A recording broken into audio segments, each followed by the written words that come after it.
different purpose. Okay, we're gonna talk about before I introduce Andrew to Barbara Walters. Okay, and all the things that she did and the fucked up shit that she did as well.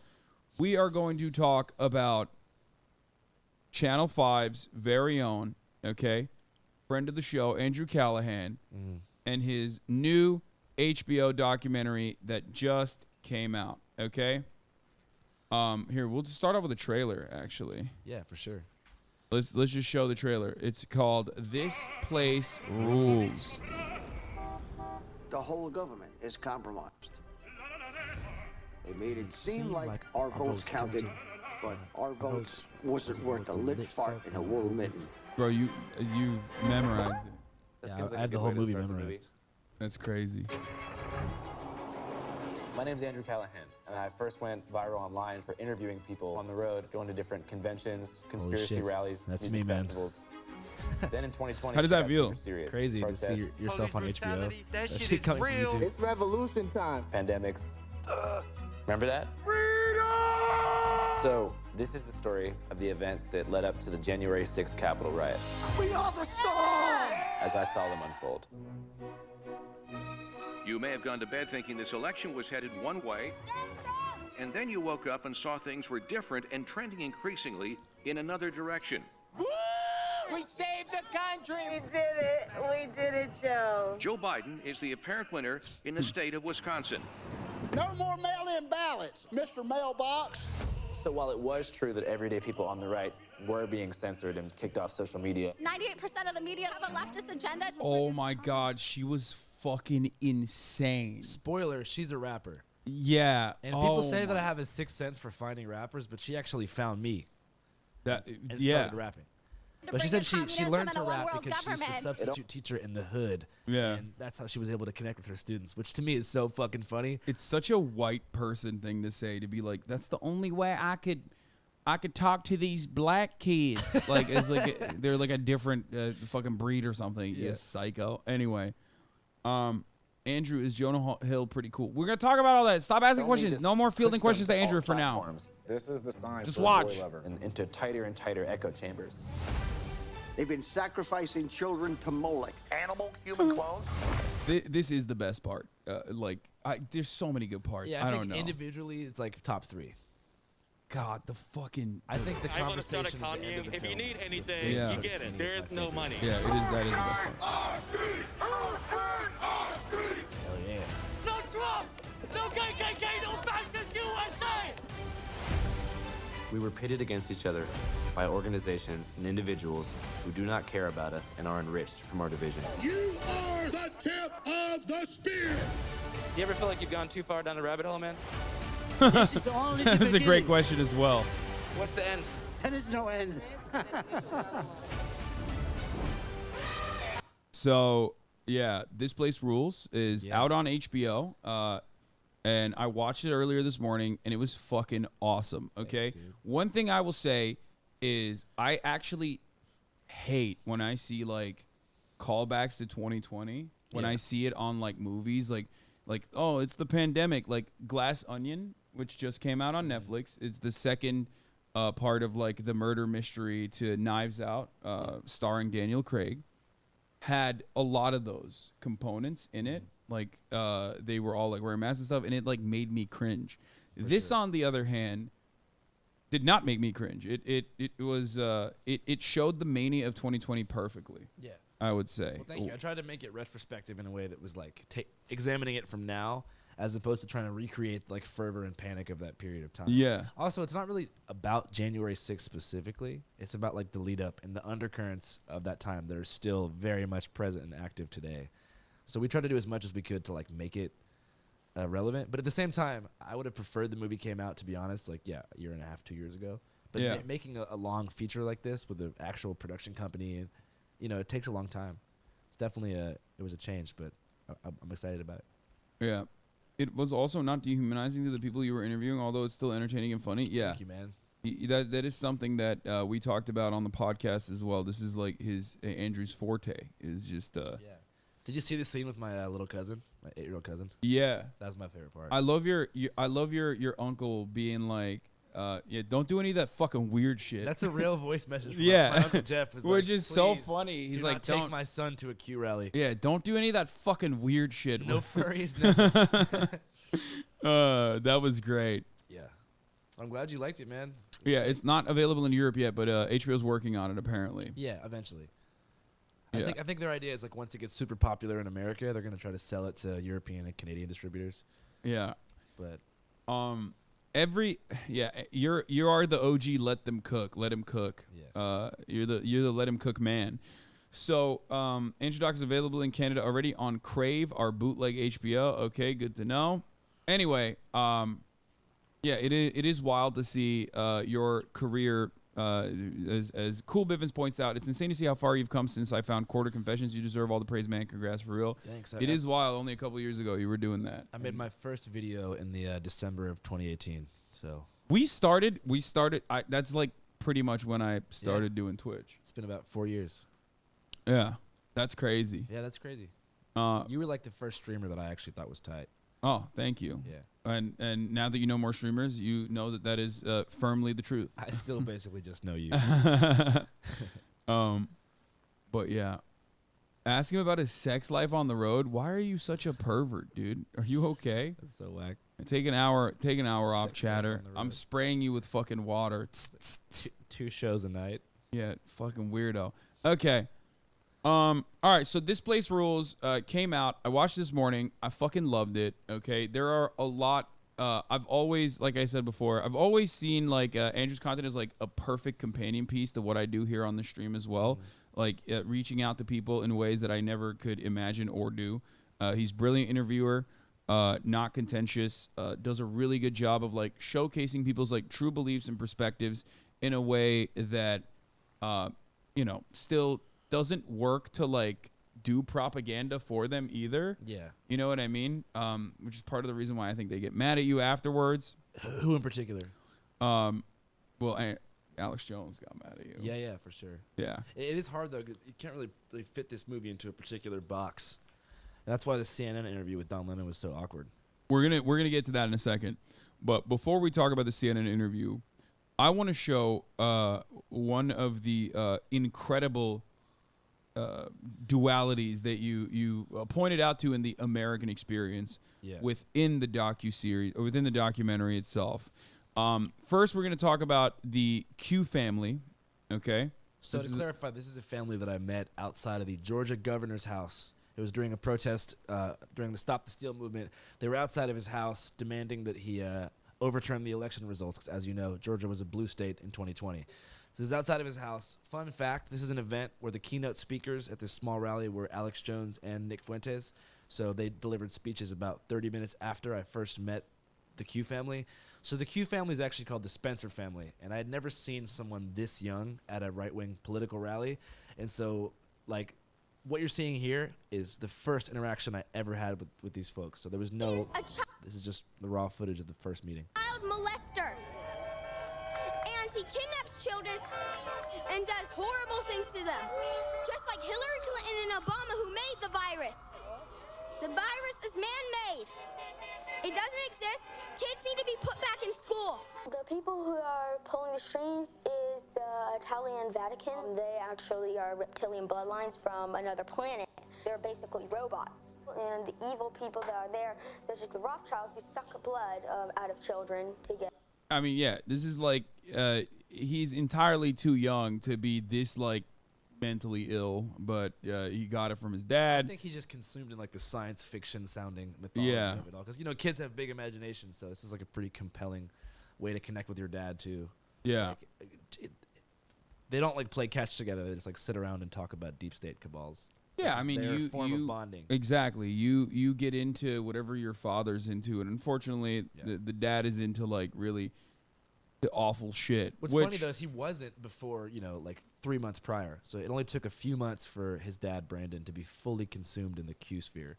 Yeah, and he's. I mean, let's not spoil what happens to them. You got to watch the documentary, So but like for context, in the second part of this film, I meet back up with the family like maybe 4 or 5 months after January 6th to kind of evaluate where they're at, if they're still deep in the Q hole, and it was very interesting. So check it out to see that. So one thing though that I found to be particularly interesting about this is that like you basically said something that I've been talking about for a very long time, which is that like a lot of the QAnon people are in these like socially alienated, isolated bubbles. Yeah. And they create a sense of community for themselves. But more importantly than that, the people that like flew to the Capitol. Yeah. To do January 6th, to like, you know, do the insurrection. Like those people, this is a hobby for them. Yeah. Whereas this part of the this part that I thought was like really interesting because you showcase it right next to one another. People protesting police brutality. Yeah. In their towns, and like so the reason this kind of came together is because the Q family doesn't live in like the bumfuck sticks of middle of nowhere type vibes. They actually live in Atlanta proper. On their block, like they have Trump flags and QAnon flags and shit, but every other house on their block has like no human is illegal, water is a human right. Those yard signs, like they're on a pretty heavy like a Joe Brandon block. Yeah. And so they're pretty much a half a mile away from like most of the projects that are in South Atlanta. And so right before I met them, there was this officer involved deadly shooting of Rashard Brooks. And so I kind of just abandoned like my stop the steal beat for about 3 or 4 days and just kind of dived into this world. So let's take a look. Police chief just stepping down in the wake of a deadly officer-involved shooting. An attempted arrest in a Wendy's parking lot, turning to a struggle over a stun gun. Ask yourself, how do you think you would do, regardless of what color you are, if you snatched a cop's taser and tried to shoot him with it? Most likely you'd be dead. Of course, Tucker Carlson immediately running propaganda for the police, even though loves fucking running anti-police narratives when it's January 6th, but loves pro-police narratives. That was definitely the most fascinating shift of the whole documentary. Yeah. It's just like back to blue folks just turning completely anti-cop after the Capitol riot. It's crazy. Look behind you. Look at this shit right here. You see this man, Rashard Brooks? Police just brutally murdered a man right here. Didn't even give a fuck. You feel me? Rashard Brooks!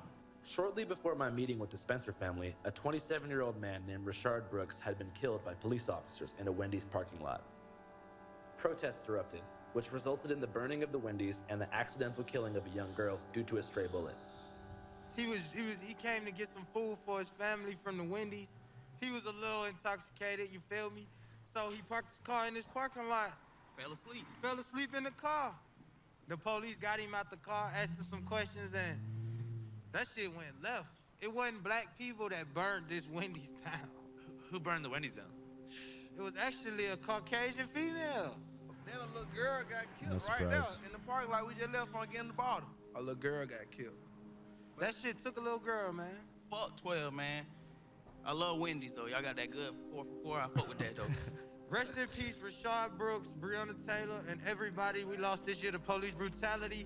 COVID-19, because my granny had COVID. She beat it. That shit is real. Everybody take care of themselves. More folks might start joining us right now. we had this shit packed. The whole street might be blocked. Oh, man, here we go again with this bullshit.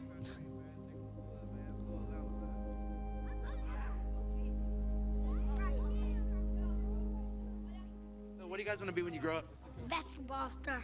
This is so sad. This part, the Football star. What do you want to be when you grow up? I'm gonna be myself. How's 2020 been so far for you guys? Good and bad at the same time. What do you mean? My cousin died. He was just minding his own business, then he got robbed, and they pulled out a gun on him, then shot him 4 times in the back. You gotta talk up, okay? That's my one wish, to see him again. I'll just give him a hug. Brothers. All 3 of us is brothers. Which one of you guys is the oldest? Him. We got to show the kids the same route. Like, they gotta look up to us. Shit. We're the next generation. They the next generation. Everybody tired of everything. We tired of sitting in the house. We tired of getting fed lies, bullshit. Hey, it don't matter who president ain't gonna never change. Same thing gonna always be going on in the world. What's going on now? You see what I'm saying? Like, hey. Yeah, for a lot of people living in these conditions, like it doesn't matter if Joe Brandon is a president or Donald Trump is a president, they're poor. So it like nobody gives a fuck. Nobody gives a fuck about their living conditions at all. And I think for me, this scene had to be in the documentary, just to show that like outside of the world of like mainstream media, echo chambers and outrage cycles and culture wars that are being like propagated online and voting booths, there is actually like continuous real life concerns like systematic inequality and poverty that will continue regardless of who the president is and have continued for hundreds of years and beyond. Yeah. And so it's like you have to also frame that like this isn't a leftist thing. Yeah. You know what I'm saying? Whereas the Stop the Steal movement is in fact a conservative right-wing political movement. There's nothing necessarily political about poverty. And that's I mean, it is a product of American politics in the sense that like, but it transcends beyond like political ideology for sure. Democrat or Republican, like everyone should want people to not live in the projects. Yeah, well, but also the reason why it transcends beyond politics is because both parties are kind of to the right with respect to like how they treat poor people and how they treat poverty in general. Are very much not centrist. Yeah. But this was really good because it truly it kind of trivializes like what the other side is doing or what like even liberals and Republicans are doing in general. Like it really shows that like these people are just trying to fucking survive. Whereas on the other hand, you have motherfuckers with disposable income and a lot of like free time on their hands, running around like creating new narratives about like pedophile cabals and like these fun little breadcrumbs that they're fucking following. And they truly believe that America would collapse if Joe Biden became president. They actually thought that was going to be the end of freedom and democracy. All guns were going to be taken away. Their lives would just become shitty. When in reality, their lives didn't really change that much. Yeah, at all. As a matter of fact, like not even remotely. Maybe like the ones that sell Trump T-shirts, those guys like can't sell as many. So.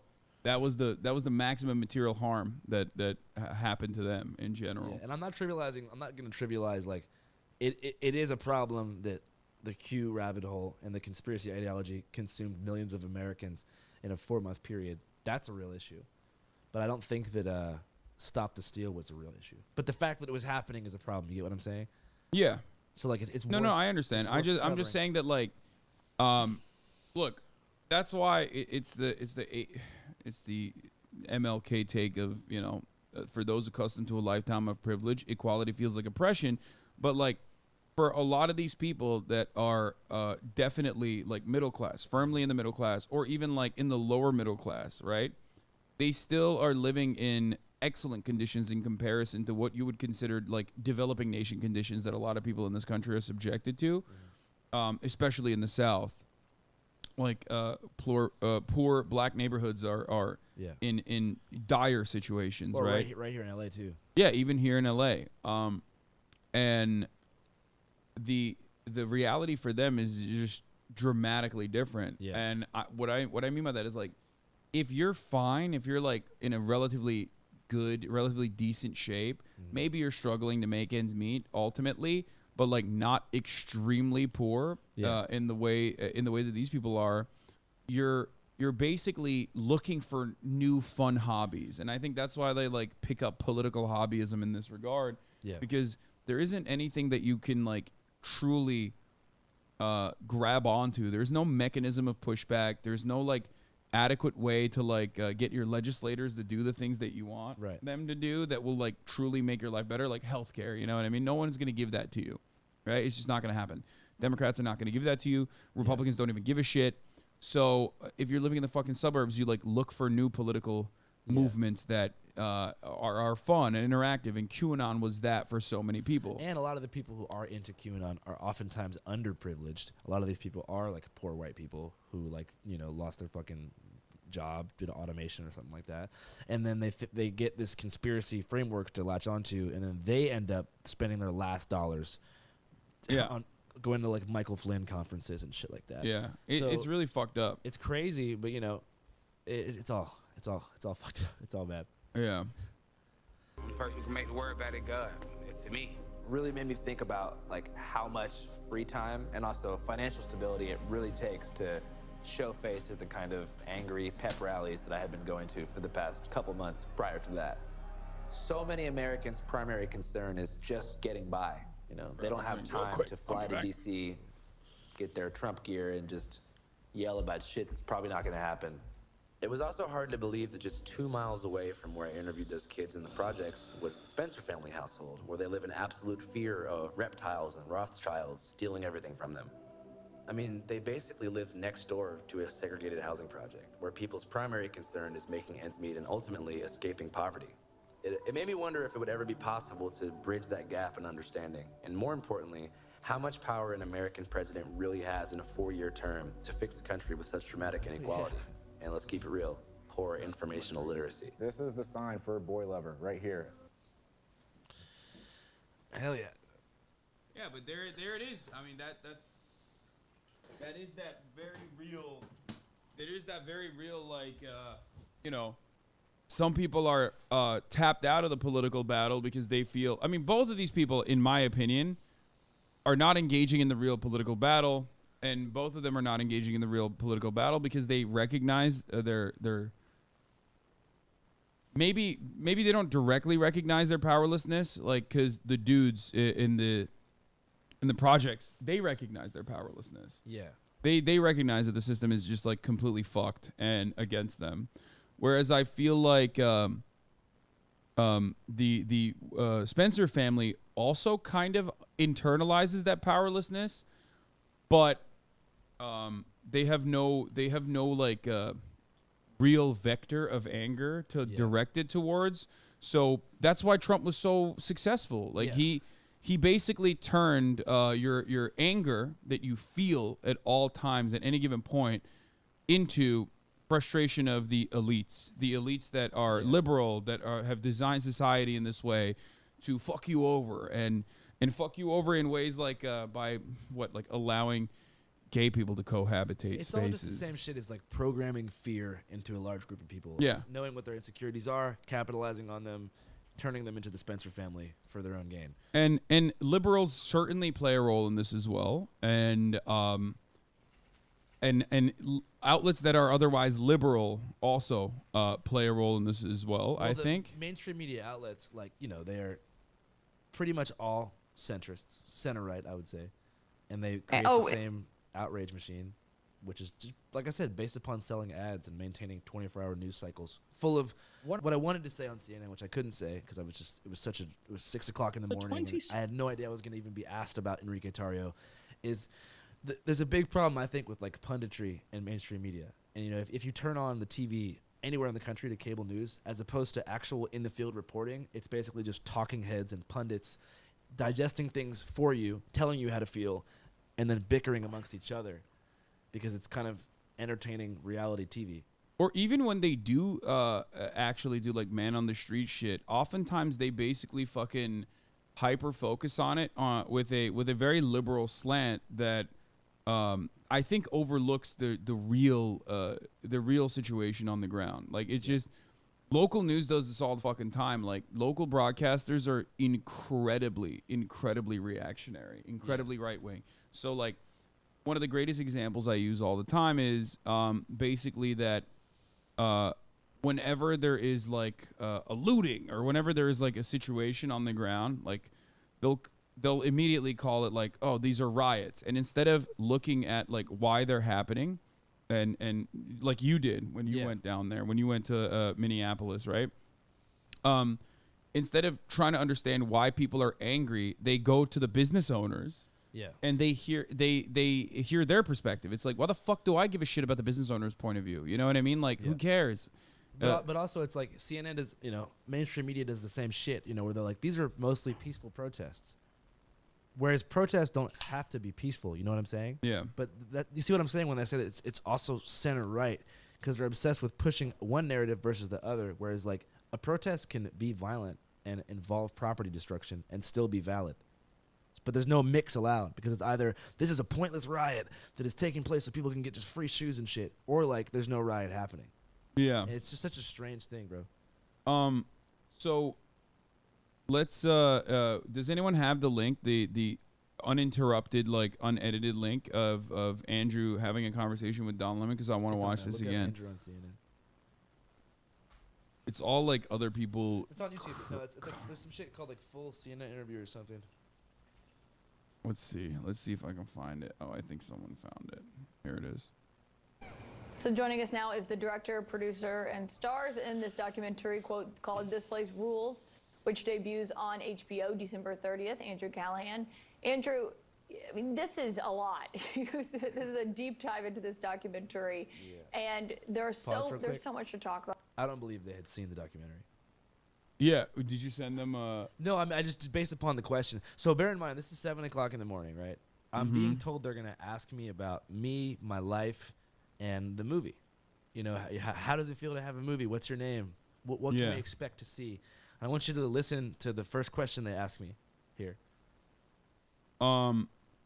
Here, let's watch it. Here when it comes to who you spend time with, what you saw. But, you know, when it comes to what's happening today, Enrico Tarrio, he was not at the Capitol on the 6th, but he still played a role in this, and he's facing some of the most serious charges that are stemming from that day. What did you see from him as you were shooting this? Yeah, I just talked to him in the lead up to the first question they say is, what can you tell us about the mental state of Enrique Tarrio leading up to the Capitol riot? So the reason why they did that is because they don't give a fuck about the documentary. Or they don't give a fuck about your personal experiences or even like the contents of the documentary. They want to cut this as like something about Enrique Tarrio instead. They were just like, they're hyper focusing on that aspect, even though like that aspect is not, you know, all that unique or interesting in comparison to like the overarching message that you had in there. Yeah, and they have a narrative. But that's like what they want, is to run like an Enrique Tarrio news cycle to get their viewers all pissed off about January 6th every single day and make it seem like it's 9/11 and it like you know, make their viewership never forget about the 6th like it was the worst day of history. Yeah. And the weird thing is, like, dude, it was 9/11 for liberals. Kamala Harris actually said that. You've seen that speech, right? Yeah. Well, it was in the documentary too. Yeah. But yes, of course. These are moments that we can never forget. the January 6th Capitol riot. Just hung out with him a little bit in D.C. and Miami and elsewhere. And what did you learn about him? He sells T-shirts. That's the perfect way to describe him, though. I think one thing that the documentary showed me for sure, like, before I was always like, you and I have even had this conversation in private where I was like, maybe, do you think Enrique Tarrio is a CIA, or not CIA, like an FBI asset or whatever, because like he had been an informant, right? And no, when you actually watch the documentary, you'll see like, dude, nah, he's just like a fucking T-shirt salesman. Him and Alex Jones run the two largest Patriot merchandise companies on the internet. Yeah. And Enrique Tarrio sells Joe Biden merch on the side. So basically, when I say he's a T-shirt salesman, that's what I'm saying. That's no, he literally is like a merchandise salesman, and I think he even admits in the documentary that he sells Joe Biden shirts as well secretly. But this freaked me out so much because here I am on CNN, which is a pillar of American journalism, and they hit me with the curveball question at 7 o'clock in the morning. I'm alone remotely in a room in Midtown Manhattan with a producer looking at me, and I didn't know what to say here. I was fucking terrified. I don't know if you can tell here, but like my heart was beating out of my chest in this moment. I know the producer that is my friend's brother. Hell yeah, he was nice. But I'm saying that question also potentially puts me in danger. Do you know what I'm saying? Yeah. They're asking me to make a pointed statement about like a right-wing leader like that. Like if I say something incriminating, negative, that puts a target on my head, dude. Yeah. Just it does. Like Proud Boys. Yeah. Oh, it also like kind of cucks your future journalistic endeavors as well when you like you have a way of opening a lot of these people up and having them be honest with you. Yeah. That you probably wouldn't want to compromise either. I plan to cover these events in the future. I plan to do more stuff on the right, on the left, and all types of subcultures and fringes and whatever. So if I say something damning about Enrique Tarrio, that puts me in a lot of danger at a future event that I might cover because they're like, that's the guy who said that Enrique Tarrio wanted the Capitol riot to happen or something. Yeah, exactly. Yeah. Yeah. So no details about his involvement, his state of mind, or anything? I mean, I don't think the movie's not just about like the Capitol riot and all that. It's also about like media echo chambers. You know what I mean? And like the dangers of the 24-hour news cycle, and how I think mainstream media, like Fox and even CNN, like competes for views by running. Go back to 3 seconds. Listen to that pen click. CNN like competes for views by running.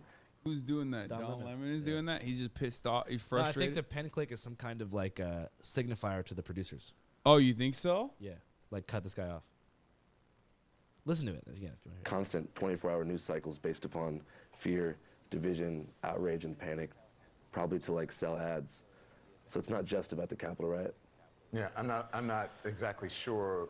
First of all, I don't agree with what you're saying, but I'm not exactly sure of how that played into people going into the Capitol. I mean, no, but he's a pundit. Like, he's a pundit. The difference between me and like Don Lemon, though, is that like I openly tell you what my perspective is, right? Like where they are supposed to be the arbiter of truth and objective news analysis. Well, then it's reasonable that a pundit would understand a valid concern with the 24-hour news cycle. Yeah, and the fear machine it creates, right? But of course, he's that's his bread and butter. Yeah, but it's not like an offense. I wasn't like being a dick. I was just bringing up something that is addressed in the movie.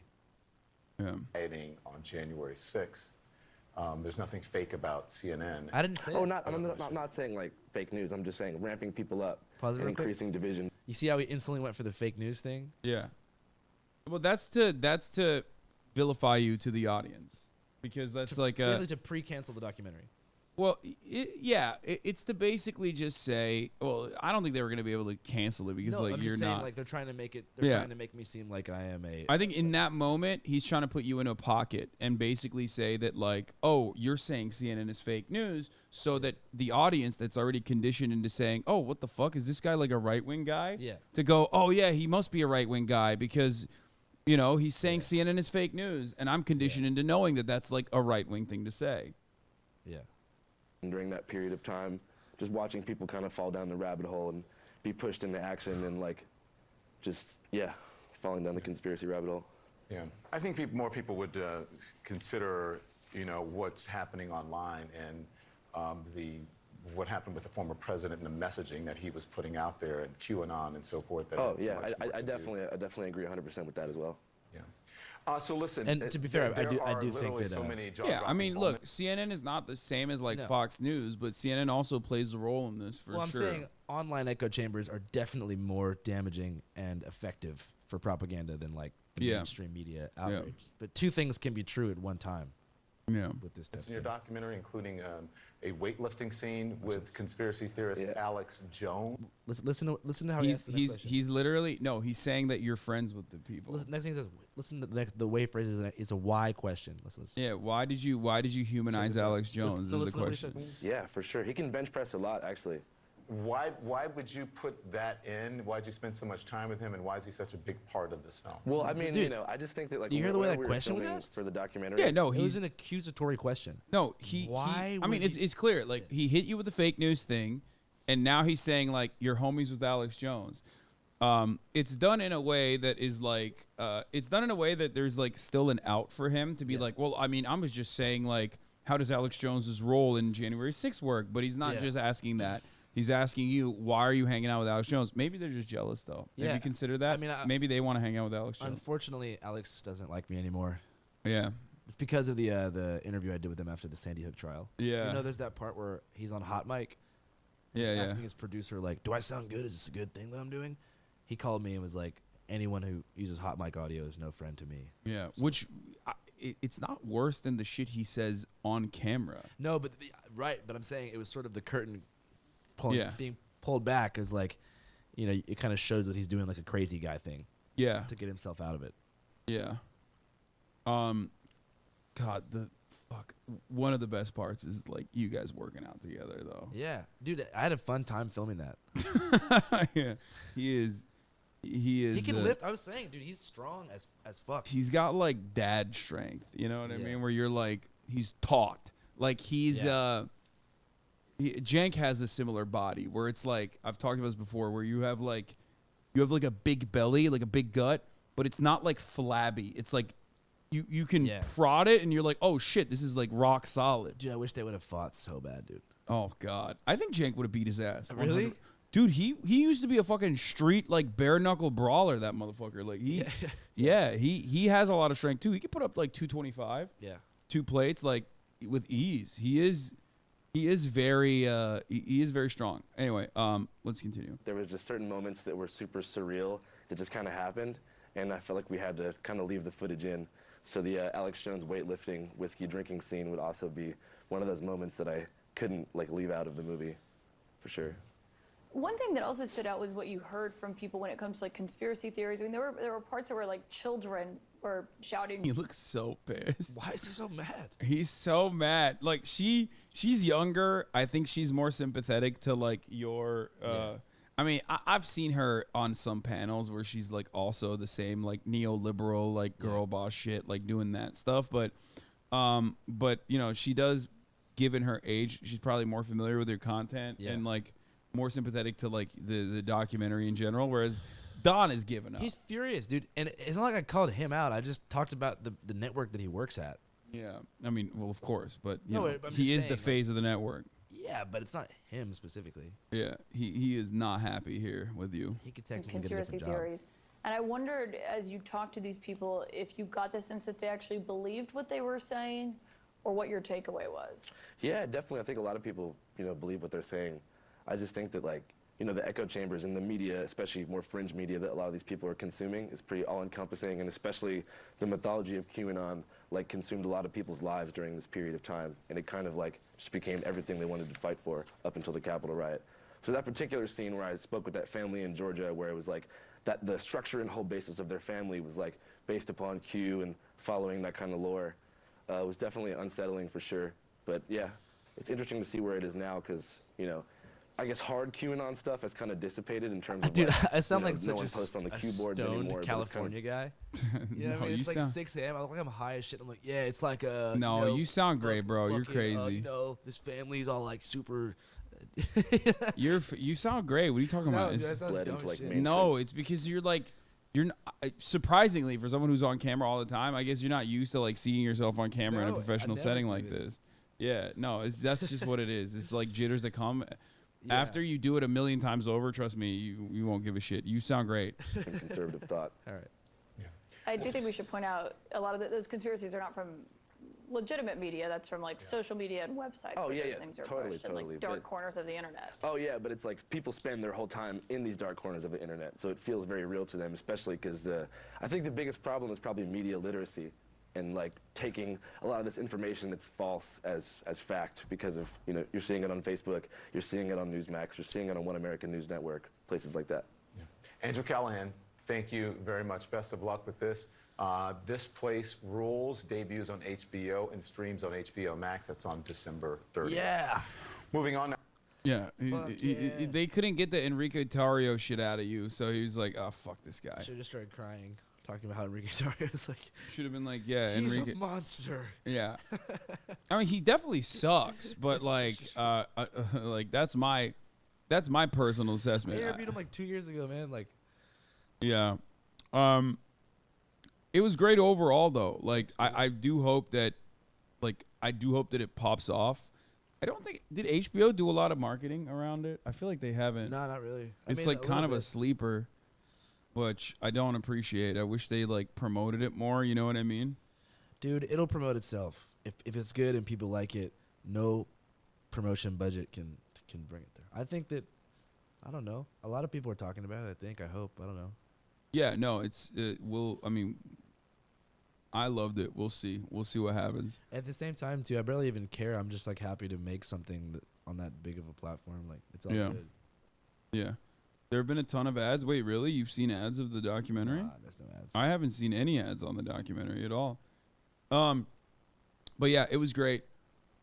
I mean, there's so many good fucking moments in it. One of the things I wanted to, let me see. I put some fucking notes down when I was like watching it too, which was so sick. The Trump blonde lady, like the rapping teacher was awesome. Because like at first I didn't see. I guess I didn't notice that she was like a Trump supporter. So it like caught me by surprise at first. She was gonna say like I thought she was gonna be like a still kind of weird liberal. And then she like when she turned around and was like, "Yeah, COVID is fake" and all this shit. I was like, "Oh my god, like Jesus Christ." One thing to mention that I also loved was the woman who was like, "I'm apolitical and Trump is gonna get raped in prison." Oh yeah, that was crazy, dude. Yeah. Yeah, she definitely had the derangement syndrome or whatever. But that's what that is like. I feel like that's almost on the same vein as like the QAnon people. Obviously, not to the same degree, of like mania, but like she is a byproduct of consuming too much CNN. Yeah, dude, for sure. And what I mean by that is that like she is not genuinely interested in truly helping in any sort of like emancipatory cause for immigrants, for black people. Andrew, don't hang out with this commie.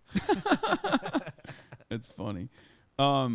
She's not like, these are the same people that like basically now ride for Title 42, which is like a Trump administration era policy, a COVID protection measure, right?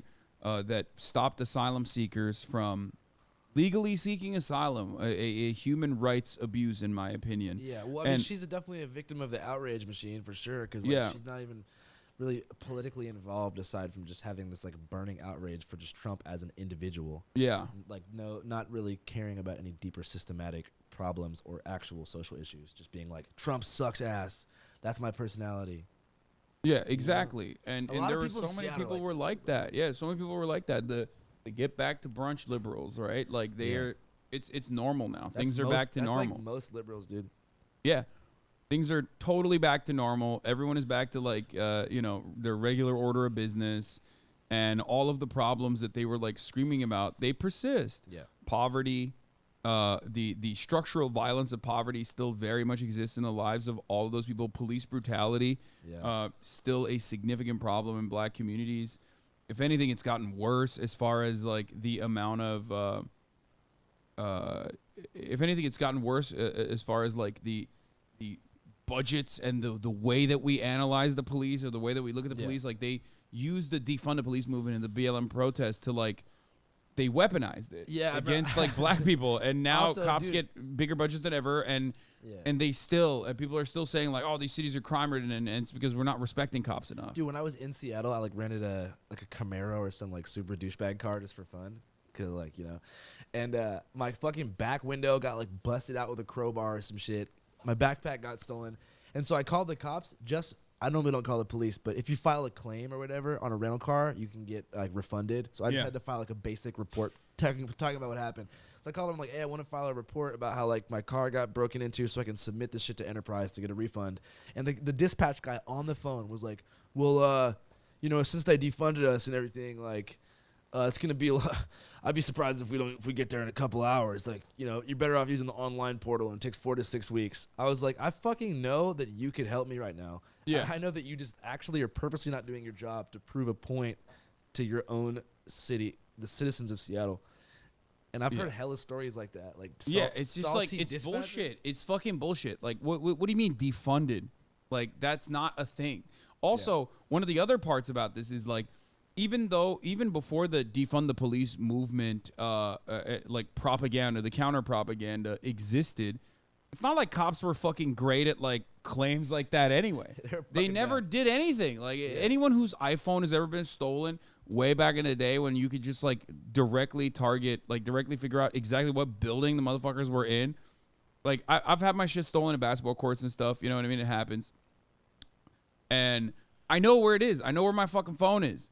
Right? Like, and I want to get it back, but I can't because, like, it's not like a cop is ever going to be like, yeah, let's go retrieve your possession. Yeah. It's just not going to happen. It's not a thing that ever happens. You're not getting your shit back. Cops will just tell you, yeah, GG's, good luck. Good luck on your endeavor. Yeah, but to hear them actually pretend like they can't do their job anymore because of the defund the police movement is insane. Like, they still have a lot of fucking funding. Yeah. No, they never got defunded. That was a fucking complete lie, but it doesn't matter. Like, it's in just Portland, they actually have more funding now. Yeah, no, everywhere around the country, they got more funding than the year prior, and yet they complain, and they're just somehow shittier at their jobs than they were already, and they were pretty fucking shitty at their jobs to begin with. So, that's just how it is. But yeah, let's get to Barbara Walters, and but because I don't want to keep you here for super long. I mean, you've already been here for fucking hours doing the podcast and stuff. I'm not doing shit tonight. Like everyone makes a big deal out of New Year's. Yeah. It's kind of like a forced party night. It's like you gotta be somewhere crazy. You have to stay up super fucking late, and you have to have a kiss. I'm like, bro, I'm good on all that. I'm just gonna go to my house. Yeah. I still don't have like any real plans right now. I just want to like be with friends, you know what I mean? So I want to be with like one or two friends. That's what I'm gonna try to figure out. I don't even have any real resolutions because something dope just happened. Yeah, well, this is the perfect time to come up with new resolutions, though. Yeah, what should we do, bro? Well, for me, mine is serving the top of the hour ad break right now. That's that's what I'm gonna do. Is this for Cash App? No. At the top of the hour, there's a 3-minute ad break that I run, and if they no longer want to see those ads, all you need to do is subscribe, which you could do for $5 or for free with a Twitch Prime, by connecting your Amazon Prime account to your Twitch account, or by getting gifted a sub if you're lucky. Here's the 3-minute ad break now. Better segues than every other year. That's what one of my New Year's resolutions, baby. The Prime Danky, thank you for the 5 gifted subs. Olette86, thank you for the 5. Alpha Josie, thank you for the 5 gifted subs. See, look, they're rating it. My movie? Look at the chat. No, they're not rating the movie. So what we do in the chat is I serve a 3-minute ad break at the top of every hour, and then a 1 minute in the middle of the hour. Which one's that's a secret one though. I just like click and then whatever. But they rate the segue depending on like if they like it or not. Yeah. If it was like a good one that like caught them off guard, they give it a 10-10. You know. Cool. And then we have a bot in the chat that tracks it called Top of the Hour Bot compiles all the fucking ratings. Compiles all the ratings and puts it together and gives you like a final rating for the ad segue. Anyway, that's just like really some silly lore from the community. Explaining it makes it sound insane. Yeah, well, serving it and then not fucking explaining it seems a little bit weirder if the entire chat is just like putting numbers out there. Happy New Year from Ireland. Happy New Year to Ireland. Okay? I should have done it anyway. Oh yeah, this is a New Year's resolution for you, I think. You can do more of this stuff, right? Protest at Drag Queen Story Hour more? Yeah. Stop making my kids gay. We'll look at that in a second. Hold up one moment. My kids are straight. God of Fist, thank you for the 5 gifted. And King Ghidorah, thank you for the 5 gifted as well. Hassan 1010 segue, thank you as well. Okay. All right. So, did you wish your Turkish fans a New Year? We missed it. Sorry. Thank you for reminding me. Happy New Year's. Mutlu yıllar for the Turks. What is the rating? I'm waiting for it. I can't see. I haven't caught it. Oh, 705 chatters rated the ad segue an average of 7.34 out of 10. Nice. Not bad. Not bad. Okay. All right. So let's start with Barbara Walters real quick. Okay. So Barbara Walters had like a really interesting background, really interesting career, I would say. She just passed away yesterday. She was a very contentious interviewer who I think is like a dying breed, especially in mainstream media, unfortunately. Was she epic? She had some good dunks. She had some good moments, but also some very bad ones. And I'm going to show you the good ones, and then I'm going to show you the bad ones. So this is Aisha Siddiqui, who posted about Barbara. I think this is very informative. She says, I don't care to lionize Barbara, but seeing this is a reminder that there aren't many journalists in the American mainstream who'd speak this way to someone this close to their face. Instead, we have self-aggrandizing and subject laundering access journalism of like Maggie Haberman, the Newsy lady and the like. Let's check it out. So here is a highlight from her career for sure. Well, the new book is entitled surviving at the top. There are many people who would say failing at the top. I hope the general public understands how inherently dishonest the press in this country is. As a member of the press, let me try to clear up some of the things which you say are untrue. You write in your book, "My bankers and I worked out a terrific deal that allows me to come out stronger than ever. I see the deal as a great victory, and eventually the rest of the world will too."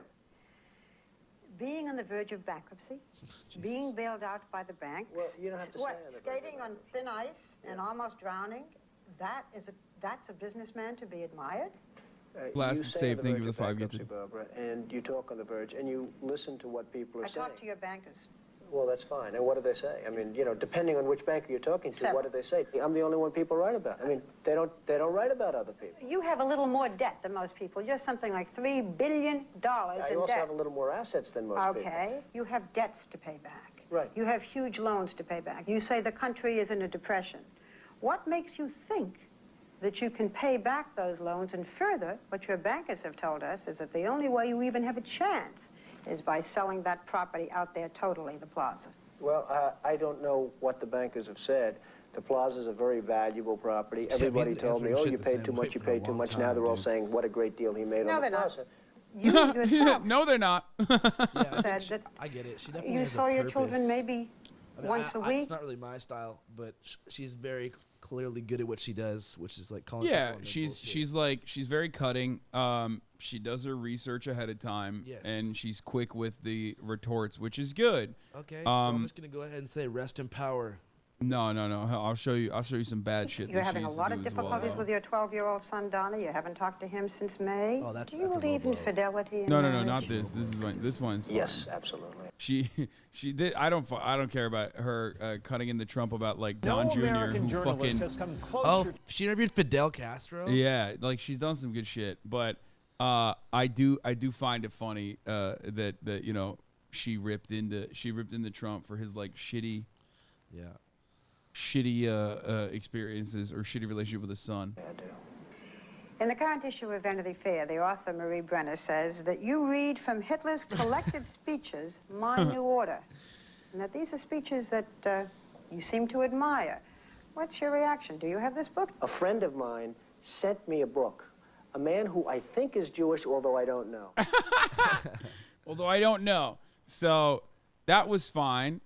Didn't Here's another good one. Like if she was good at being an asshole. Yeah. So if she was going up against fucking assholes, Sean Connery is like kind of bad man. yeah, loves beating women and stuff, right? Like was an Olympic wife beater, basically. Oh, he has like quotes about it. Being like, Yeah. that's like Years ago, you did an interview, which may come back to haunt you. You know what I'm going to say, right? No. Okay. You did an interview in which you said, I just want to point something out here. We don't have this anymore. Bald people? I feel like in Hollywood there was a point in time when you had like dudes who would just like openly rock this, you know what I mean? Now you got like Woody Harrelson, that's like one of the few, you know what I mean? Vin Diesel. No, but like And he you went have, full. No, he went full cut. I'm saying like there's Yeah. a very specific type of fucking bald that just like kept the side and the back. You know Yeah, what I yeah. mean? I Which fuck was with it. such a weird look. I always thought it was a very weird look to just like keep the hair, the remainder hair, on Yeah. like the sides and the horseshoe, and I don't know. I feel like motherfuckers don't rock the horseshoe in like in these settings any longer. The cul-de-sac, yeah, I like that. the worst thing to slap a woman now and then. As I remember, you said you don't do it with a clenched fist. It's better to do it with an open hand. Yeah, he gave like tips on how to beat your significant other, which is crazy. Remember that? Yeah. Yeah. And I didn't love that. I haven't changed my opinion. You haven't? No. Not at all. You think it's good to slap a woman? No, I don't think it's good. I don't think it's bad? it must. I don't think it's that bad. I think that it depends entirely on the circumstances and if it merits it. Yeah. The What would merit it? circumstances. Well, if you have tried everything else, and women are pretty good at this, they can't leave it alone. They don't want to have the last word, and you give them the last word, but they're not happy with the last word. They want to say it again, and get into a really provocative situation. Then I think it's absolutely right. Like, he didn't just say, like, circumstances need to be dealt with. He's just like, no, it's fucking sick. You should do it. The first top G. Yeah, he's the, I mean, back in the day, they don't make men like this anymore. You know what I Dudes who mean? beat their wife? Yeah. Yeah, dudes who openly fucking. Society's fucking changing. Yeah, they openly celebrate beating their wives. When they want Good to stop slap. talking. Yeah, absolutely. What if she gives you a good slap back? Well, then you get into another area. I mean, then maybe she's getting to like it, and then it becomes something else. I don't know. But no, seriously, I think that it's the last resort. He's not going to do it because he wants to do it. Huh? Wait till people see this interview. Are you going to get mail? Oh, shit. She told him like that. Yeah. That dude's a fucking loser, man. Yeah, I mean, he's just like. I can't speak to the validity of the site, but I was curious. Found it Libra Stellium. Okay, anyway, this was part of why I said don't lionize her. Where does this site get people's? Oh yeah, people probably fucking yelled at this person, so they deleted the tweet, which sucks. But yeah, no, she was definitely like kind of weird. This is like here. This is not a great. This is definitely not a great interview for Barbara, where she like keeps up this like contentious attitude. Right? Aisha Esquire, thank you for the 5 get the subs. She keeps up this contentious attitude in fucking interviews where she's like talking to victims and shit. You know what I mean? Which is like not great. Anyway. I'm saying that there are people that is Nick Offerman. Were yes. the people that did this to both me and Corey that are still working. They're still out there, and they're some of the richest, most powerful people in this business. And they are. And they do not want me saying what I'm saying right now. Are you saying that they're pedophiles? Yes. And that they're still in this business? Yes. That's what. Yeah, and that's what you're saying in your book. When you talk to when you talk to And they don't parents, want me here right now. Trust Corey, me. They want me dead. there are a lot of parents out here Is that who Ron want to put their Swanson? kids in this. What Yeah. the fuck is going on there? This is The View, baby. This is Nick What? Offerman in the flesh. Why is he in such a serious interview? Well, I don't know, actually. what I don't in know the why he's fuck? there. That is weird, That is though. the worst guy for this situation right now. But maybe he was just like, I don't know. Maybe Did he he used to wasn't. have serious conversations about stuff like this? I have no in this idea. I outfit? don't know why he's in the fucking Corey Feldman interview. Holy I don't know. shit. All right. This business. Their kids are cute. They're great actors. Da, da, da. What would you say to a parent who just has the best of intentions, who's coming here with their child? If you're saying that there's a lot of predators in this industry. They're like, they're riding for Hollywood. They're protecting the industry. And she's like Barbara Walters did this to like Drew Barrymore as well, like weirdly, but like was like weirdly reinforcing some of the awful things that Hollywood has done to her in interviews as well. Like It's a she's just done. many-feathered bird, okay? Be careful what you wish for. That's what I'll tell you. You know, don't go into it with naivety. Don't go into it thinking that it's all roses and You're sunglasses and damaging an autographs. entire industry. I'm sorry. I wanna I'm clear not up. trying You said to. that- I'm just trying to say that it's a very important, serious topic. You said that there was one gentleman in the industry who did not take advantage of you. He was not a pedophile. You said it was Michael and his name Jackson. was Ron Swanson. No, his name is Michael Jackson. She says. I'm saying, Yeah, he's like he rides for Michael Jackson. Barbara Walters has had some good and bad moments here, clearly. Okay, last one should before you die. leave. Last one before you leave. Norm Macdonald's Barbara Walters joke. I don't know what this is. Barbara But Walters is planning to announce her retirement. What's next for Babs? Death. The old Norm Macdonald is. I mean, he was right. Rest in peace to P22. Yeah, he was right. Norm Macdonald also, shouts out to Norm. He too also died. For those of you who don't know. Anyway, okay, all right. Well, I don't want to keep you any longer. Thank you so much for coming, Andrew. This was wonderful. This was a fucking awesome experience to have you back on the show. Fuck yeah, man. Always a pleasure. And you're in LA for a while, right? We'll hang out. Going to El Paso soon. Oh, okay. Never mind. We won't hang out. Oh, we'll hang out before you leave. All right. Well, hopefully everybody gets to watch it. Anything you want to promote, go ahead. Yeah, just go to HBO Max and watch This Place Rules and tell me what you guys think. And patreon.com/channel5. Yeah, join Patreon if you guys want to. Yeah. Patreon, optional. This Place Rules, I would highly recommend that you watch it because I worked on it for 2 years and it's my first movie. It's my directorial debut. Hell yeah. And it was a wonderful one. Yeah, Brace made a cameo. Not the boy, which is fine. Not the kid. I did not make a cameo in the documentary. The kid will make a cameo In the next second one, documentary. hopefully. You can be in Kelly J. Patriot. In the what? You can- You're doing that? Do you want to be in Kelly J. Patriot? Sure. Okay. I mean, I've hung out with him. Cool. We can talk about homes being stolen and such. No one even knows that how good the Kelly J. Patriot documentary is going to be. Yeah, I mean, as someone who's hung out with him, I can sense that it will be very good, dude. Because okay, before I go, I love This Place Rules, but the scope was so massive. You know, I'm making a movie about a huge event, January 6th, that has so much to it that couldn't make the cut, and obviously different angles that weren't in my narrative because it was just my perspective on it. The Kelly J. Patriot movie is like full coverage of like a family, and I'm just excited about it. But I'm really excited about This Place Rules too.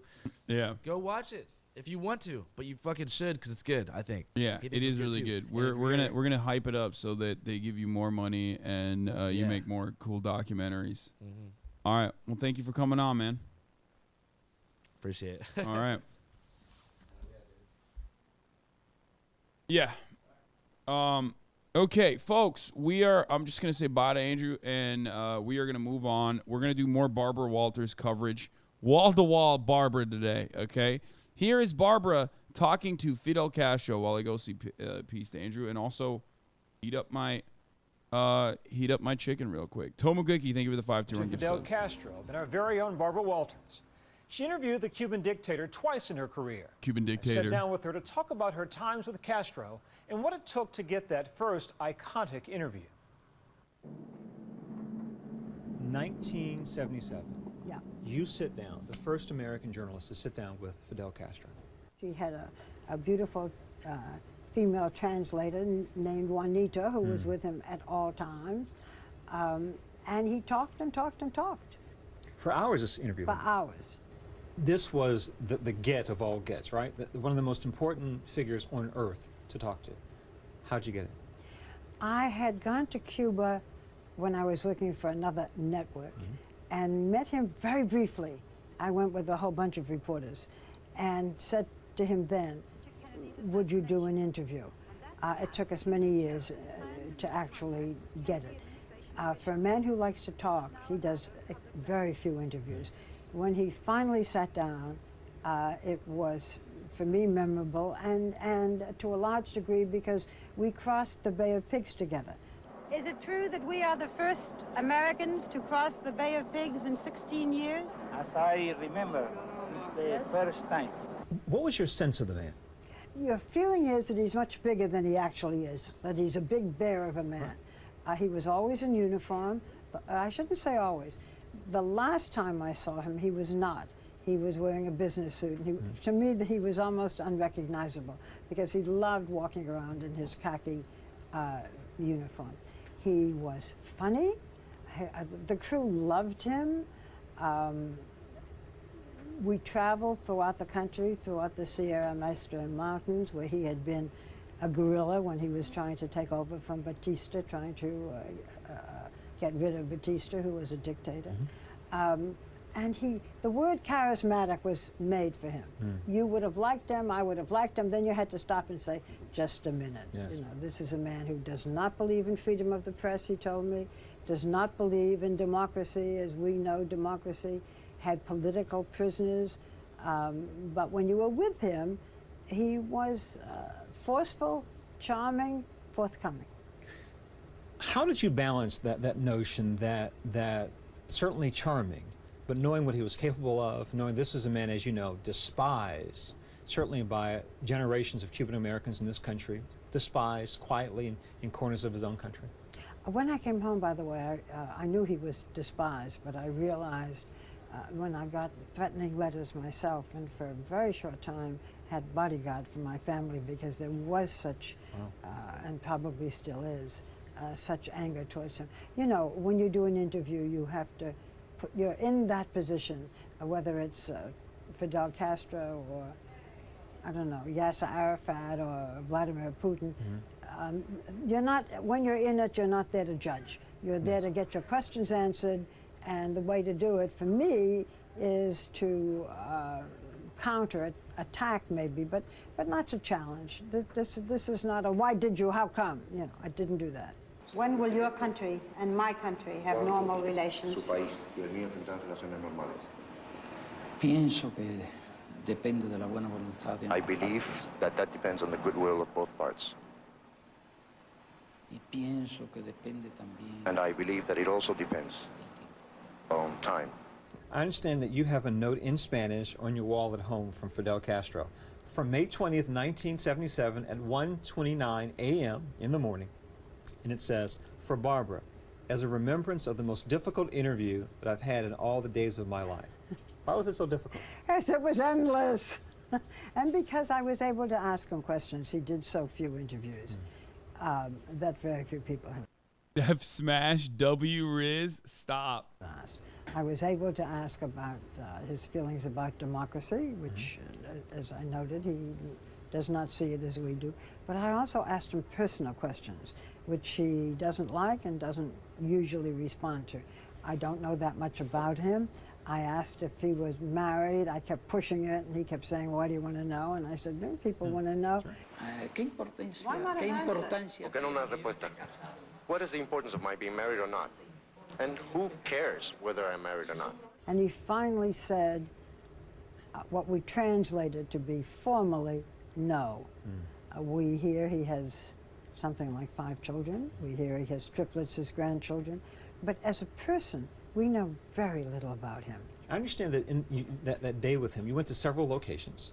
Well, what we did mostly was travel through the mountains, through the Sierra Maestra mountains with him as he drove his own Jeep. I sat next to him with his gun in my lap. Why do they? He was goated, for people in the chat asking. Like, yes, he was fucking cool. I mean, of course, you know, as every person, he also made mistakes, bad moments, things that he actually atoned for, which liberals constantly fucking want to hold him accountable for or whatever. But, you know, he was, he did, you got to look at the overarching product, okay? Like, people that equate Castro to, like, Stalin or whatever are fucking delusional. I will just say that. Like, they're delusional and wrong, and, you know, they just fucking hate socialism. That's it. Or whatever they consider to be, like, socialist or even, like, anti-America in general. Pro-dictatorship is always where I get off with you. I mean, if you think that this is like a pro-dictatorship position, you fundamentally misunderstand what I talk about with respect to, like, systems of power and systems of governance and how we currently live under a fairly one-party fucking system that is ultimately just offering you a false choice, as though there is a real, genuine, legitimate fucking difference between the two parties as it pertains to drastically changing the material conditions for those who are living in the global south that are victims of American foreign policy, or even domestically poor people living in horrifying conditions that you would consider developing nation conditions. It just doesn't change anything. You just watched me talk to Andrew about how neither party gives a fuck about the poor, okay? And in many respects, that in and of itself is no different than having a one-party system. A one-party system that democratically changes its constitution, that has a very unique take on the democratic approach with respect to, like, how they do local elections and whatnot. Yeah. One great example is that Fidel Castro publicly apologized on national TV for the government's treatment of LGBTQ people in the early days of the revolution, that made an active effort to reform LGBTQ rights for the better. And now, recently, this past fucking year, the Cuban Constitution basically fucking protects now, officially, LGBTQ values as a fundamental part of, like, family values. So, like, they're literally to the left of the United States of America on that issue. 1,000,000%. That's not even a fucking joke. What the fuck is Hassan doing with this false equivalency bullshit? This is why people vote Trump, idiot. Wait, what? Shut up. I don't want to hear. This is the New Year's, okay? After he fucking died. Yeah, I know after he fucking died. You think that there's no impact of his like starting point? And also, one of the things that I personally look at is the conditions prior, okay, to revolutionary Cuba. And the conditions prior are far, far, far worse. Even if you look at it from like the human toll, the death toll, far worse. Anyway, I don't want to hear from fucking shitty libs doing like virtue signaling bullshit on New Year's Eve. You know what I mean? This is a day of celebration. We're keeping that in the past. He just kind of know. Why am I asking that now? And hard candies, because he would stop along the way to children and he would give them hard candies. He did not like the personification. There are no pictures of Castro as you go along the way. You know, it's not, there are not the way it is, for example, when I went to Beijing and you saw pictures of Mao. I'm going back a few years. Saddam Hussein. Saddam Hussein. You do not see this. He does not, he did not want it to be one man, but obviously everybody knew who he was. Is that modesty? Because the perception of him is big ego. I think it was part of the whole business about this is for the country, this is not the man. But, you know, he just, I never said to him, how come there are no pictures, but it was not in his personality. So you do this long interview with Fidel Castro, and I read where he wanted to be paid? No, this was, when we finished this endless thing, he said, okay, you should pay me. I said, why should we pay you? He said, because I produced this. He negotiated with the Cuban television to do this interview. At first they wanted a great deal of money. Castro himself brought them down to size and stuff. So he said, you should pay me. We said, we're not going to pay you as a producer. He said, well, then you should pay me, you know, as an interviewer. I said, you're not that good. I mean, you could do this with him, you know. And respect, bro. My man is workers' rights all the way, motherfucker. He was like, what do you mean? That's my labor. It's like chatters coming in here and being like, pay me for chatting. Shut the fuck up!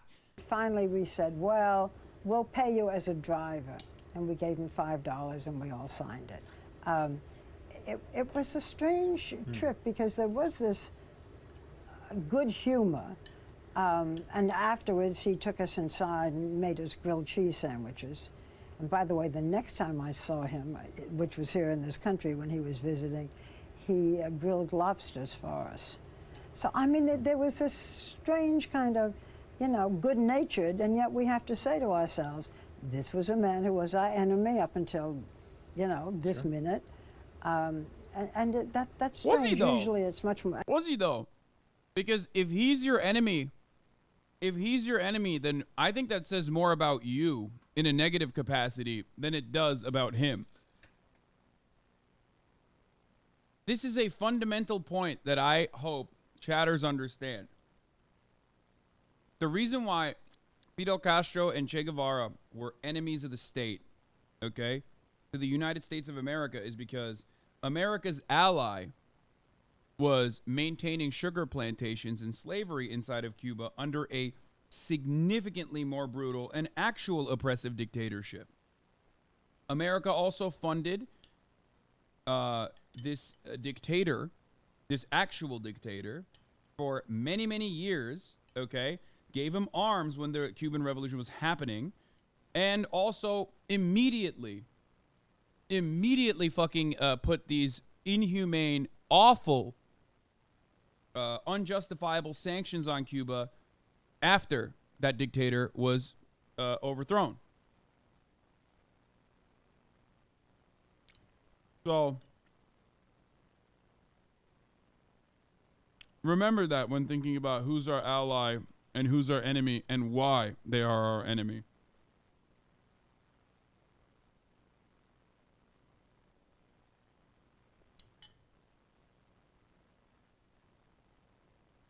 As you know, much more cut and dried. As you pushed him, and we know you pushed him, did you see some of that edge, some of the darker side of Fidel Castro? You do when you talk to him about freedom of the press. You do when you talk to him about democracy, and his eyes narrow, and he said, my idea of democracy is not yours. And, you know, you cannot insult socialism. You cannot take apart our system. If you ask us if a paper could appear here against socialism, I could say honestly, no, it cannot appear. You see the toughness of the man. We were not allowed to see political prisoners, and he would turn the tables and talk about our own discrimination, and then you got into a whole other discussion. You talked to him, interviewed him a second. So as far as like Cuba's position on political prisoners or Cuba's position on freedom of the press, I agree. I think it's unjustifiable. Okay. But the reason, but the way I would try to reason with you on this, okay. God, please stop talking about anything south of Texas. You sound like an ignorant asshole. No, I don't sound like an ignorant asshole. I sound like someone who's not like your fucking reactionary parents who have you know, told you a very different story about how the global South fucking operates because they're in America. You're in America. Shut the fuck up.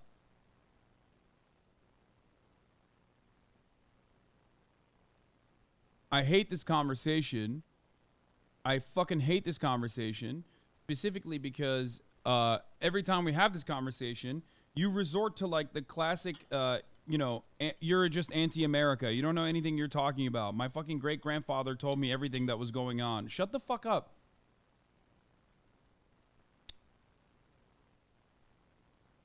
Like, there's a reason why the global South looks the way it does. You think Latin American countries are fucking in a great state right now? How did that happen? Why did that happen?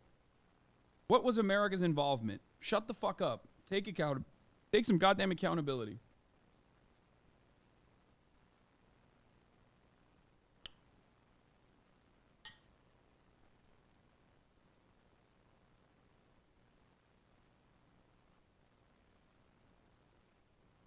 You could look at any existing socialist country. If you don't want to call them socialist, call them whatever you want. Post-capitalist, whatever. I don't care. Call it.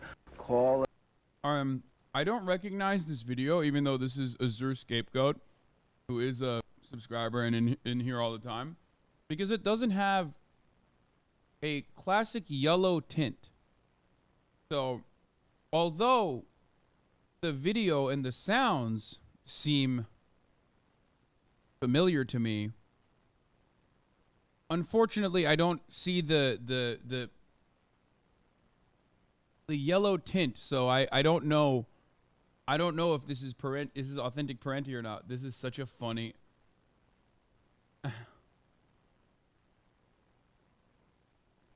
Camels, window shades. Doesn't matter as long as we know the countries we're talking about. You can look at. Castro literally wrote his reasoning, which made sense. He saw the press as a mouthpiece of capital. Not that I think that's a reason to not have it. Also, he was pro-direct democracy. Cuba was not great, but the issues Barbara says is because she didn't listen. Well, the other part about it is that, you know, the United States of America has utilized some of the most brutal anti-free press measures at times of fucking war, okay? Some of which the U.S. is still trying to utilize, like the Espionage Act, against motherfuckers that they have declared are the enemy of the state currently, okay? What Cuba does is, what Cuba has done with the circumstances that were given to Cuba by the largest, most exploitative superpower, imperialist, global hegemonic superpower, the United States of America, in its fucking backyard, that has basically been in a state of war, okay, against this small fucking island nation, is of course going to cause them to be very repressive in their fucking measures, especially when America has actively tried to assassinate its leadership and routinely undermine their autonomy. Okay? That's it. I don't think it's justifiable to deny people their, you know, civil liberties in the form of like free press, free association, freedom of speech. I don't agree with that. But also, I understand why they do it.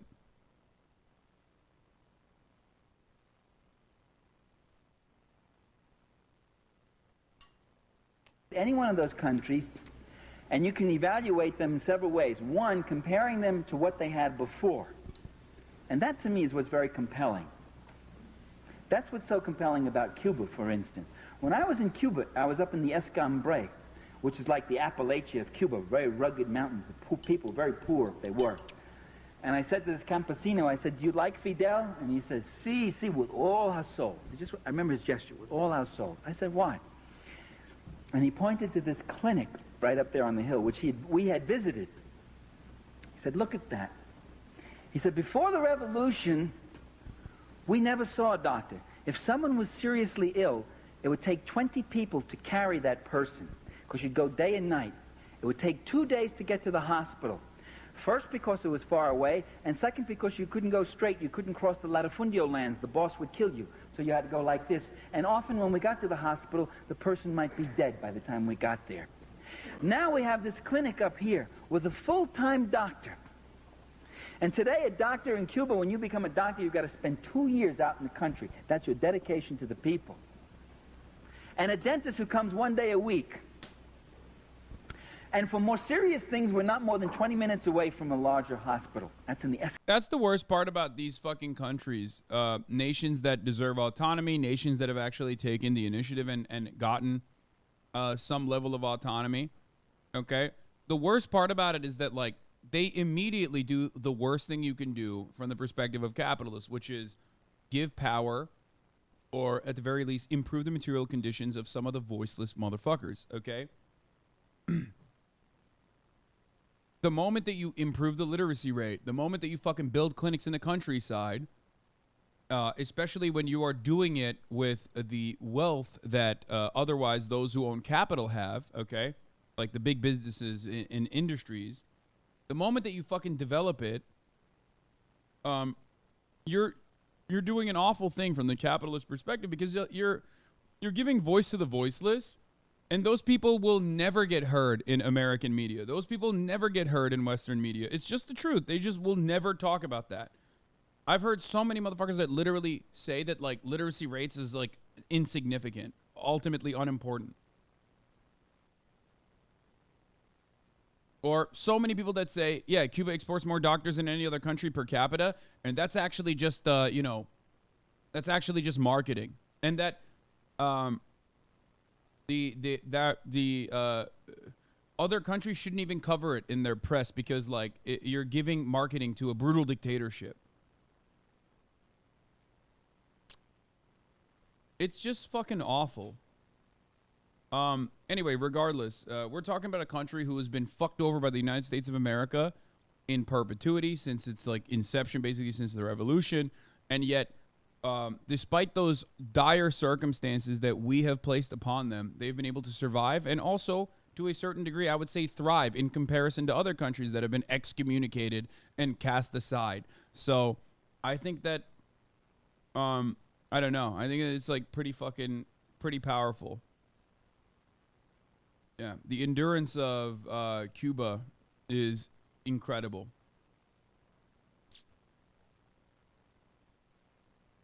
Scumbag. He said, that's freedom. We're freer today. We have more life. And I talked to a guy in Havana who says to me, before, all I used to see here in Havana, you call this drab and dull. We see it as a cleaner city. It's true, you got the paint is peeling off the walls, but you don't see kids begging in the streets anymore, and you don't see prostitutes. All we used to have was prostitutes. Prostitution used to be one of the biggest industries. And today, this man is going to night school. He said, I can read. I can read. Do you know what it means to be able to read? Do you know what it means to be able not to read? What did this guy say?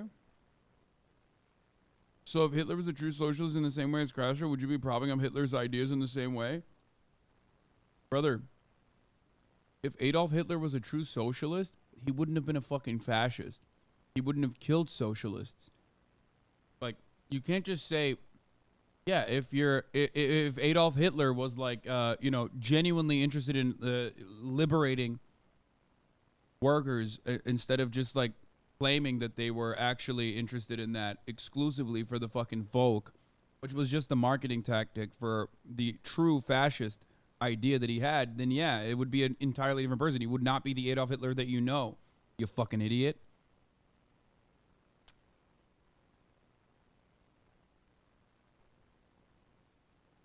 Yeah, I don't think Adolf Hitler, if he was a true socialist, he would be, you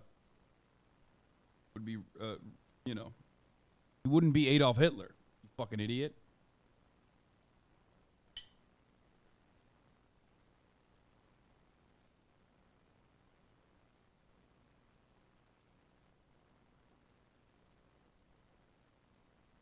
It's such a, why did you think that this was a good argument? Like, you literally, you made probably one of the worst arguments I've ever fucking seen. Like, did you think that I was just going to see Hitler and go, oh my God, you owned me? Like, is that what you thought was going to happen here? You have to be like 12, right?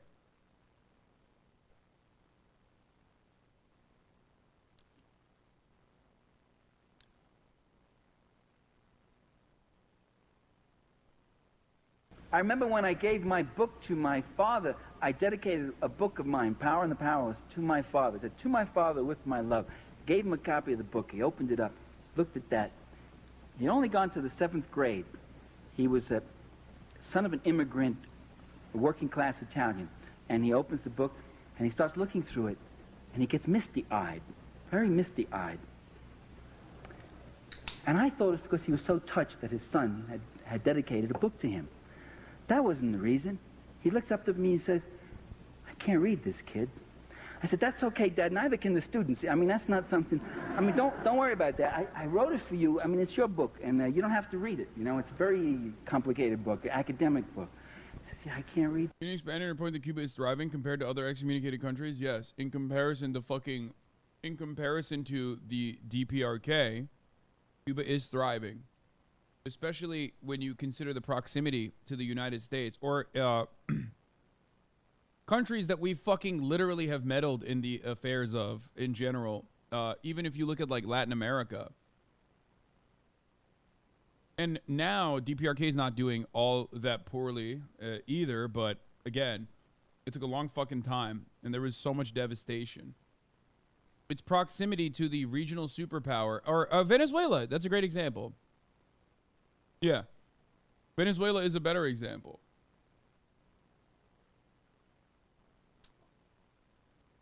Look at the situation in Cuba and how Cuba is in comparison to Venezuela.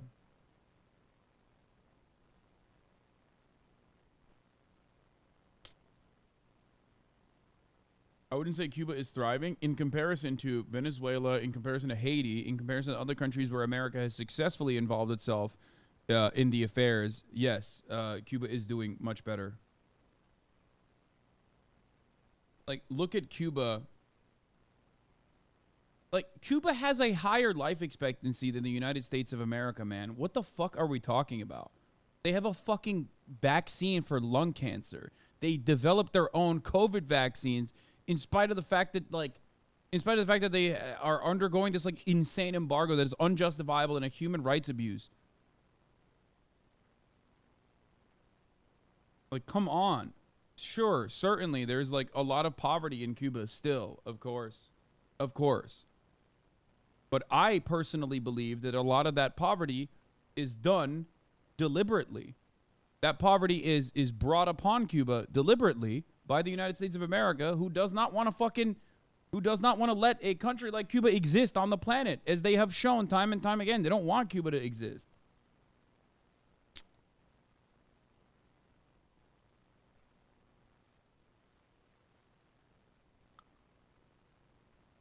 The Cubans I spoke with when I was there were very proud that they, a tiny island, had managed to hold off American interference in a way that the rest of South America never could. Yeah.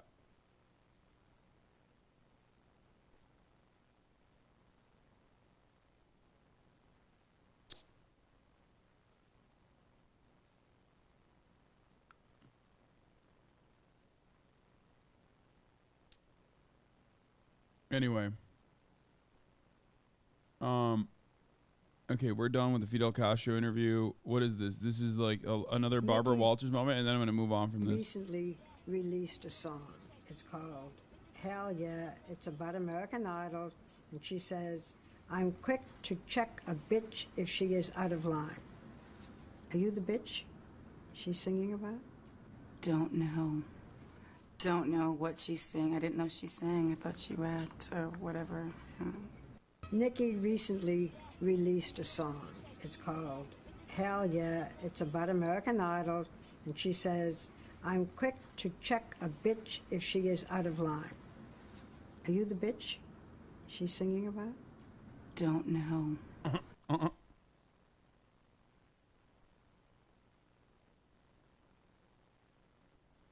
One more Barbara moment. I'm very uncomfortable asking this question when I'm sitting opposite you. But you are a little overweight. More than a little. What the fuck? That's not even a question, Barbara. Yeah. Why? Apparently, she was upset. I said, why? I feel very Apparently, she was fucking obsessed with, like, her figure. And, like, what did she do to Brooke Shields? Like, when Brooke Shields was, like, literally a fucking baby, pretty much, okay? Barbara Walters compared her physique to this child. This is another certified incredible moment. Do you guys remember Donald Sterling? This was so good. This is actually pretty funny. There's a lot of really good ones. I'll admit this is a great one, mostly because of like who she's interviewing, but still. Can you tell me what your relationship with Donald Sterling is? Y'all remember Donald Sterling, NBA owner, racist as fuck. I'm Mr. Sterling's right-hand arm, man. I'm Mr. Sterling everything.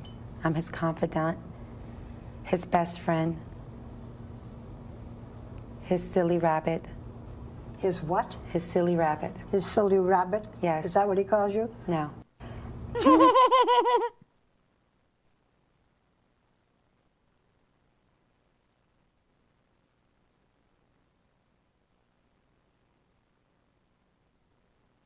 She goes, what? Is that what he called you? No. This was Donald Sterling's girlfriend, who Donald Sterling was like sending fucking messages to, being like, don't fucking bring black people to the court side and like openly show that you're having sex with black men. Basically. This was his like little side piece. Yeah. Man, you guys don't remember anything, huh? What kind? You don't know anything. I forget this chat is like so young. Yeah, this was like his that was his right hand arm, left man. What kind of cabinet position might you like if it were possible? We are speaking totally hypothetical, Yeah. right? Totally hypothetical. Department of Defense. What?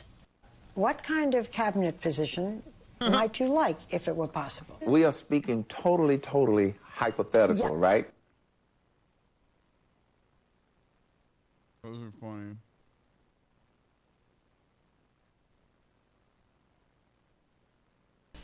Brooke, what are your measurements? I'm 5'10" and 120. I think when people see you, they don't realize how tall and slim you are. Let me stand up with you, because I'm 5'5" and I'm wearing high heels. Okay. My heels are probably, well, maybe not. He was 15 here. Don't be fooled by the fucking hair and makeup and shit. This is a 15-year-old girl that Barbara Walters is talking to. Like, imagine how fucked up body, like what kind of body image issues you're gonna have at that point. So stand, because we haven't really seen you standing. It's like wild to consider because like, yeah, with that like weird hair and like makeup, she looks like everybody looked older back in the day. But she's 15.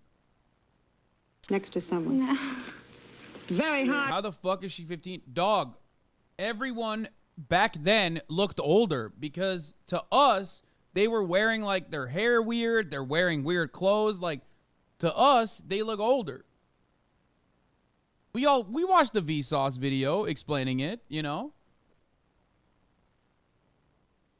A more modern example of this is the new TikTok trend of like moms, right? The MILF TikTok trend where like daughters give their moms their articles of clothing to wear, and then all of a sudden they look very different. You've seen it, I'm sure.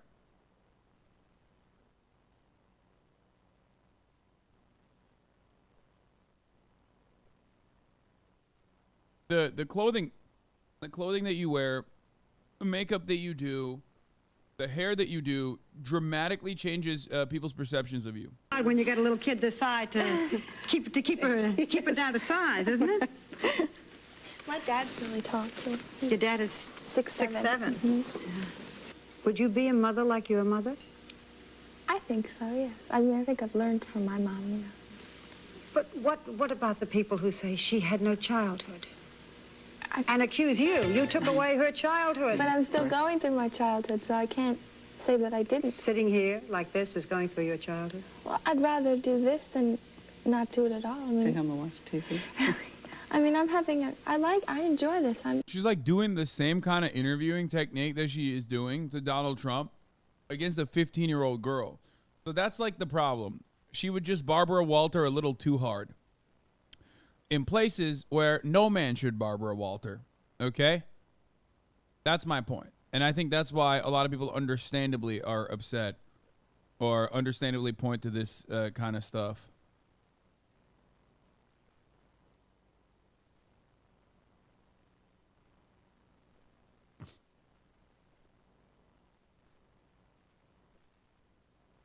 She Barbara Waltered a little too close to the sun. And I think that it's an experience that I would not like to miss. Do you have any secrets? What's up with this man? Bro, Tom Brady's facing backlash for posting pictures of himself poolside while kissing his teenage son who was sitting in his lap. Bro, why is he like this, bro? Why is he like this, bro? I don't fucking understand, dude. Why? Tom Brady is so weird, dude. What is that? What the fuck is that? Oh my lord, dude. What the fuck?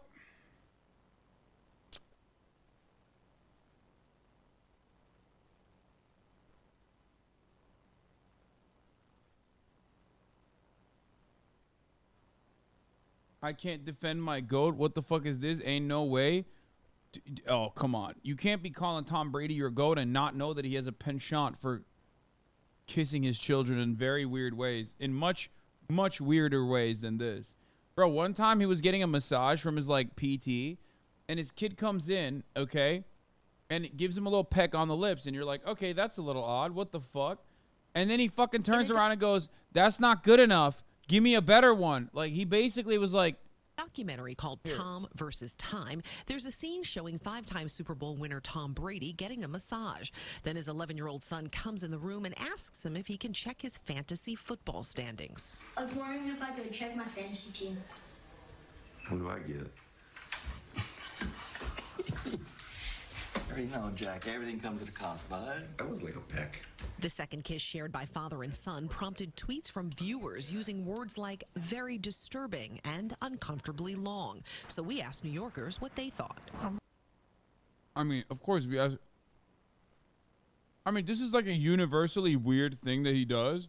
But, like, obviously, if you ask New Yorkers, they're going to be extra fucking grossed out because it's Tom Brady. A little uncomfortable with that. I think at a certain age, it's like, okay, you can kiss him on the cheek, you can give him a hug, you know, but not in the mouth and not for that long. Too long, like romantic long. He's laying there naked getting a massage, too. So that makes it weird? Yeah. I kiss my son on my lips. I have since day one. You know, I would have no problem with my son kissing me like that. Lifestyle and parenting expert Liz Stern says she doesn't see anything wrong. If you kiss your kids too much, it's the wrong thing. If you kiss your kids too little, it's the wrong thing. If you hug too much, it's the wrong thing. Or, you know, I think people need to back off and just stop parent shaming. Of the people we spoke to, no one questioned Tom Brady's intentions toward his child, but they did seem to question the message he's sending with his actions. I don't think affection should ever be tied in with a favor. Carolyn Meyer-Wartels is a licensed clinical social worker and parenting expert. Bro, he literally said, give me a little bit of tongue, okay? I'm sorry, that's fucking weird. That's weird. There's a line and he crossed it. And by the way, it doesn't end there, bro. It does not fucking end there. Now, obviously, Tom Brady, you know, we're gonna be giving Boston the fucking works right now. I'm just saying it. Trigger warning. If you're from Boston, You're about to get the fucking works, okay? Bill Belichick also tongue kisses his fucking children. What the fuck is going on, dude? I mean, what the fuck? What the absolute fuck, bro? And she's like not even young. Like she's like a whole ass adult, dog. What is happening? Like, is this what it takes to win? Like, Will and I have had a joke about this for many years at this point. It's like white people get all their power from kissing their children in the lips.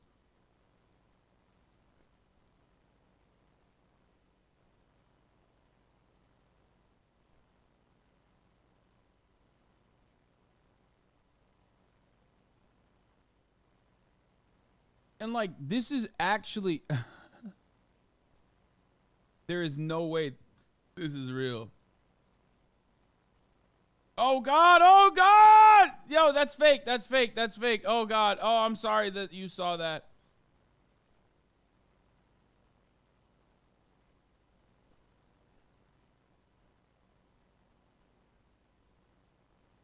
Anyway, it's just weird, man. It's fucking weird. It's weird. It's weird. Ah, I don't want to see it anymore. Fake, photoshopped, and easily fact-checked. No, the Bill Belichick kissing thing is real. The tongue kissing is not.